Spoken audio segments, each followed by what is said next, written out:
Hi how are students, నేను మీ ఇబ్రహీం. రాష్ట్రంలో ఉన్న డిఎస్సి ఫిజికల్ ఎడ్యుకేషన్ పీడీస్ మరియు పీఈటీ అభ్యర్థులకు నమస్కారం. మీ ప్రిపరేషన్ ఎలా కొనసాగుతుంది? ఓకే, ఈ రోజున నేను ఈ వీడియో చేయడంలో ముఖ్య ఉద్దేశం ఏంటంటే, అభ్యర్థులు ఏ విధంగా ప్రిపేర్ అయితే మీ లక్ష్య సాధనలో ముందుంటారు. 20 సంవత్సరాల అనుభవంతో ఈ ఫీల్డ్లో కొనసాగుతున్న నేను 2005, 2008, 2012, 2014, 2018 డిఎస్సిల్లో ఆంధ్ర మరియు తెలంగాణలలో వందలాది పోస్టులు సాధించిన అనుభవంతో నేను ఈ విషయాన్ని మీకు తెలియజేయడం జరుగుతుంది. ఓకే, ముందుగా నీ సన్నద్ధత ఎలా ఉంది? నువ్వు ఏ విధంగా ప్రిపేర్ అయ్యావు? ఒకటి సార్, కాంపిటేటివ్ ఎగ్జామ్లో మనం ప్రిపేర్ అయిన తర్వాత మన నోటికి బిట్టు వచ్చినట్లయితేనే మనం అక్కడ చక్కగా ప్రజెంట్ చేయగలం. ఓకేనండి. ఇచ్చే మల్టిపుల్ చాయిస్ ఎలా ఉంటుందంటే ఏయా బియా అన్న డైల్మాలో ఉంటుంది. ఆ డైల్మాను నువ్వు అధిగమించాలంటే నెంబర్ ఆఫ్ రివిజన్స్ జరగాలి. అదేవిధంగా నువ్వు కోచింగ్ తీసుకుంటున్న ఇన్స్టిట్యూషన్లో నీకు చక్కగా డౌట్స్ క్లారిఫై చేస్తున్నారా లేదా అన్న అంశాన్ని గమనించాలి. ప్రతి టాపిక్ని క్షుణ్ణంగా అర్థమయ్యే విధంగా నీకు రీచ్ అవుతుందా లేదా అని చూడాలి. 20 సంవత్సరాల అనుభవంతో ప్రతి టాపిక్లో ఎనాటమీ, ఫిజియాలజీ, కిన్షియాలజీ విద్యార్థికి అర్థమయ్యే రీతిలో బోధన చేయడం జరుగుతుందండి. మా ఇన్స్టిట్యూట్కి మీరు ఎక్కడికో వెళ్ళుంటారు, అక్కడ ఇన్స్టిట్యూట్కి కంపారిజన్ చేసుకోండి. నా దగ్గరికి వచ్చిన విద్యార్థులు, సార్ మేము 100% పోస్ట్ కొట్టగలం అన్న ఆత్మవిశ్వాసంతో ముందుకెళ్ళడం జరుగుతుంది. ఓకే సార్, మనం స్ట్రైట్గా టాపిక్లోకి వెళ్ళిపోదాం. వ్యాయామ విద్య ఫిజికల్ ఎడ్యుకేషన్లో మెథడ్స్ విభాగంలో ప్రజెంటేషన్ టెక్నిక్ను ఎన్ని రకాలుగా విభజించవచ్చు అన్న ఒక టాపిక్ని మీతో నేను డిస్కస్ చేస్తున్నానండి. ఎందుకంటే నాకు ఊరిక మాటలు కాదు, మీకు విద్యార్థికి ఎంతో కొంత సబ్జెక్ట్ చేరాలన్న ఉద్దేశంతో ప్లానింగ్ అండ్ ప్రజెంటేషన్ టెక్నిక్ ఎన్ని రకాలుగా విభజిస్తారంటే ప్లానింగ్ మరియు ప్రజెంటేషన్. దీంట్లో ప్లానింగ్లో 2 భాగాలు ఉంటాయండి, వ్యక్తిగత సన్నాహము మరియు సాంకేతిక సన్నాహము. ఈ వ్యక్తిగత సన్నాహము మరియు సాంకేతిక సన్నాహం నువ్వు ప్రిపరేషన్ అయ్యే దానిలో ఏ విధంగా నీకు ఉపయోగపడుతుంది, కోచింగ్ ఇన్స్టిట్యూషన్ నీకు ఏ విధంగా నేర్పుతున్నారు అన్న విధంగా నేను చెప్పడం జరుగుతుందండి. ఓకే, వ్యక్తిగత సన్నాహంలో వచ్చేటప్పటికి 1 యాక్టివిటీకి తగిన దుస్తులు ధరించాలి. 2 హాస్య చతురతతో కూడి విద్యార్థుల్లో మూర్తిమత్వాన్ని పెంపొందించే విధంగా ఉండాలి. ఓకే, ఈ 2 చూసుకుందండి. ఇది మీ ప్రిపరేషన్కి ఎలా అనువదిస్తానో చూడండి. మీరు మానసికంగా సిద్ధమై ఉన్నారా? మీ యొక్క కోచింగ్ సెంటర్ మీలో ఆత్మవిశ్వాసాన్ని డెవలప్ చేసే విధంగా షైనప్ చేస్తున్నారా? ఓకేనండి, ఈ విషయాన్ని గమనించుకోవాలి. వ్యక్తిగత సన్నాహం అయిపోయింది. సాంకేతిక సన్నాహం, దీంట్లో సబ్జెక్ట్ మ్యాటర్ అంటే చెప్పే పాఠ్యాంశాన్ని వరుస క్రమంలో ఉంచుకోవాలి. అంటే ఏ స్కిల్ తర్వాత ఏ స్కిల్ చెప్పాలి. నెక్స్ట్ తరగతి ఆకారాన్ని ముందుగానే నిర్ధారించుకోవాలి. సెమీ సర్కిల్లో పెట్టుకోవాలా లేదా లూజ్ ఫార్మేషన్లో పెట్టుకోవాలా ముందుగానే నిర్ణయించుకోవాలి. మరియు కాలం మరియు పరికరాలని అందుబాటులో ఉంచుకోవాలి. నెక్స్ట్ ప్రథమ చికిత్స పరికరాలని అందుబాటులో ఉంచుకోవాలి. Okay sir. సబ్జెక్ట్ మ్యాటర్, నీకు కోచింగ్ సెంటర్లో అన్ని టాపిక్స్ చెప్తున్నారా? Okay sir. కోచింగ్ విషయంలో వచ్చేటప్పటికి నేర్చుకున్న తర్వాత నువ్వు ఎంత మెరుగయ్యావు, నేర్చుకున్న తర్వాత నీ పెర్ఫార్మెన్స్ ఏంటి?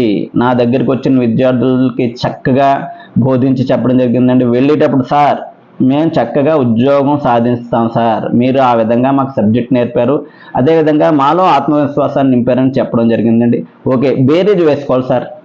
నిన్నటికి ఈ రోజుకి నువ్వు ఎంత మెరుగయ్యావు, శిక్షణ ద్వారా నువ్వు ఏం పొందావు ఒకసారి గమనించుకోండి. ఎందుకంటే నా దగ్గర బోధన ఎలా ఉంటుందంటే డే బై డే నీ యొక్క పెర్ఫార్మెన్స్ పెరుగుతూ ఉంటుందండి.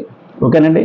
టెస్టులు పెడుతున్నారా, లేదా ఆ టెస్టులని క్లారిఫై చేస్తున్నారా, నువ్వు ఎంతవరకు నేర్చుకున్నావు? ఒకటేసారి మీ గుండెల మీద మీరు చెయ్యేసుకుని ఏ ఇన్స్టిట్యూట్కి వెళ్ళినా నేను 90% నేను సబ్జెక్ట్ నేర్చుకున్నాను, అదేవిధంగా నేను రేపు పొద్దున్న డిసెంబర్లో ఎగ్జామినేషన్ పెడితే నేను చక్కగా సక్సెస్ అవుతాను. ఒకటి సార్, మీ యొక్క పరుగు ఎక్కడ ఆగిపోయిందో ఆ పరుగును మళ్ళీ పరిగెత్తించడమే ఈ సన్షైన్ నిబ్రహ్మ యొక్క ముఖ్య ఉద్దేశం. ఓకేనండి.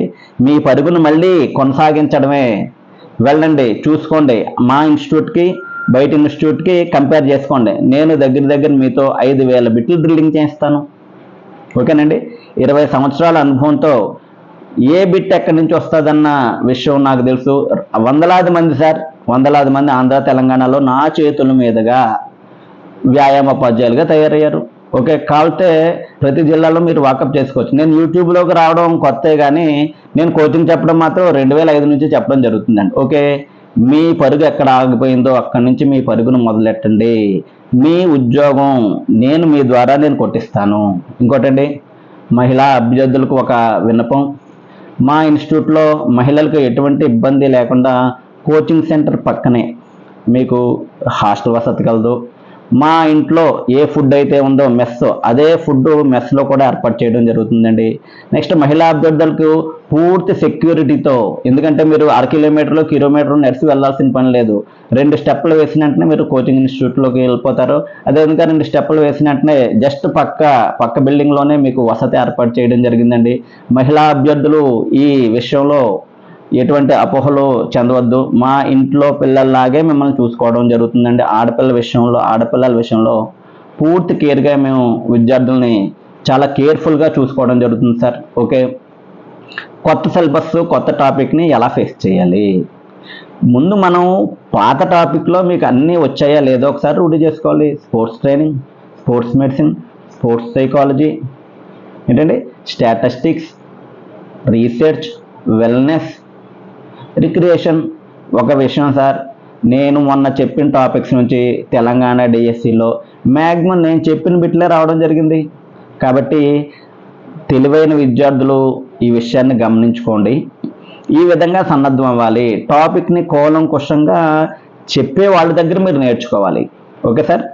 రాష్ట్రంలో వ్యాయామ విద్య నా వీడియోస్ ఉన్నాయి సార్, మీరు వీడియోస్ ఒకసారి చూడండి.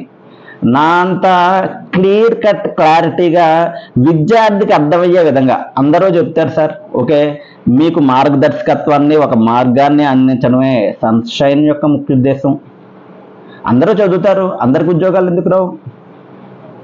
మీ ప్రజెంటేషన్, మీ ప్రిపరేషన్ బాగున్నట్లయితే మీ ప్రజెంటేషన్ బాగుంటుంది. ఈ విషయాన్ని గమనించుకోండి. తెలివైన అభ్యర్థులు మంచి నిర్ణయం తీసుకుంటారు. ఓకే, మీరు ఎక్కడికెక్కడికి వెళ్ళి ఉండొచ్చు, బట్ మా శిక్షణా కేంద్రంలో ఉన్న కంపారిజన్ చూసుకోండి. మా దగ్గర 0 నుండి వచ్చిన వాళ్ళతో కూడా నేను పోస్టులు కొట్టించానండి. 0 నుంచి వచ్చిన వాళ్ళతో కూడా నేను పోస్టులు కొట్టించడం జరిగింది. కాబట్టి ఈ అవకాశాన్ని మీరు ఖచ్చితంగా వినియోగించుకోవాలని కోరుకుంటున్నాను. అదేవిధంగా ప్రిపరేషన్ విషయంలో వచ్చేటప్పటికి మీరు సున్నిత అంశం నుంచి స్టార్ట్ చేయండి. సింపుల్ విషయాలు ఏవైతే ఉన్నాయో అక్కడి నుంచి స్టార్ట్ చేసుకుంటూ వెళ్ళడం చేయండి. Okay sir. ఇంకొకటి, నేను కొంతమంది అభ్యర్థులు నాకు ఫోన్ చేస్తున్నారు. వాళ్ళకి చిన్న విషయం అడిగానండి. బలం ఎన్ని రకాలు అడిగానండి. ఏంటంటే బలం ఎన్ని రకాలు చెప్పండి. నేను మొన్న వీడియోలో కూడా ఒకటి చేయడం జరిగిందండి. పోటీ అంటే ఏంటి, పోటీలు అంటే ఏంటి? దయచేసి ఈ వీడియో చూస్తున్న అభ్యర్థులు దానికి క్లారిఫికేషన్ మెసేజ్ల రూపంలో పెట్టండి. నేను ది బెటర్ వీడియోస్ చేస్తున్నానండి అనాటమీలో. చాలామంది చూస్తున్నారు, సంతోషం. దానికి కామెంట్స్ ఇచ్చినట్లయితే అది చాలామందికి రీచ్ వెళ్ళి చాలామందికి ఆ వీడియో ఉపయోగపడుతుందని నేను కోరుకుంటున్నాను అండి. ఓకే, ఒకటే సార్ నా ఏం, ఆంధ్రప్రదేశ్లో ఉన్న విద్యార్థులందరికీ ఫిజికల్ ఎడ్యుకేషన్ చేరువ అవ్వాలి. ఆ చేరువ అవ్వడం అనేది సన్షైన్ ద్వారా మాత్రమే సాధ్యమని నేను చెప్తున్నాను సార్. ఎందుకంటే నేను ప్రతి విద్యార్థి పట్ల వ్యక్తిగత శ్రద్ధ తీసుకుని వాళ్ళని కేర్ఫుల్గా చదివించి వాళ్ళ ఉద్యోగ సాధనలో నేను ముందుండి నడిపిస్తాను సార్. ఓకే, మీరు కంపేర్ చేసుకోండి. రాష్ట్రంలో 20 సంవత్సరాల అనుభవంతో ఇంత రిజల్ట్ ఉన్న వాళ్ళు ఎవరైనా ఉన్నారా సార్? ఎంతోమంది చెప్తారండి, చెప్పి మీతో చదివించాలి. చేయించాలి. మీకు వాళ్ళు చెప్పిన టాపిక్ అర్థం అవ్వాలి. ఈ విధంగా అర్థమైనట్లయితేనే కదా మీరు రేపు పొద్దున ఎగ్జామినేషన్లో ప్రజెంట్ చేయగలుగుతారు. నేను యూట్యూబ్లో క్వశ్చన్స్ కూడా పెడుతున్నానండి. మొన్న కొన్ని టాపిక్స్ పెట్టాను. ఒకసారి ఒక బిట్ చెప్తున్నాను.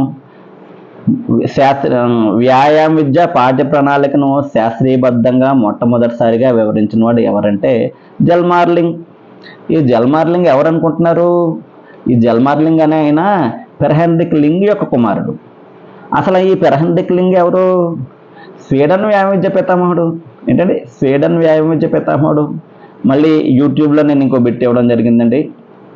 ఏంటంటే వైద్య జిమ్నాస్టిక్స్ పితామహుడుగా ఎవరిని చెప్తాం? పెర్హెన్రిక్ లింగ్. ఏంటండి? పెర్హెన్రిక్ లింగ్.